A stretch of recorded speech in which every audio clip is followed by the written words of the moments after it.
March மாதத்திற்கான வாக்குத்தத்தம். ஒருவனும் மற்றொருவன் செய்யும் தீமைக்கு தீமை செய்யாதபடி பாருங்கள்.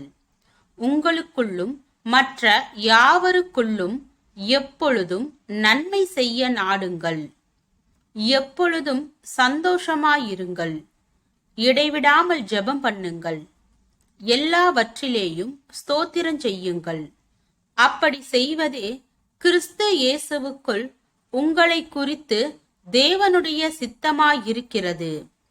ஆவியை அவித்து போடாதிருங்கள். தீர்க்க தரிசனங்களை அற்பமாய் எண்ணாதிருங்கள். எல்லாவற்றையும் சோதித்து பார்த்து நலமானதை பிடித்து கொள்ளுங்கள். பொல்லாங்காய் தோன்றுகிற எல்லாவற்றையும் விட்டு விலகுங்கள். 1 தெசலோனிக்கேயர் 5வது அதிகாரம் வசனம் 15 முதல் 22 வரை.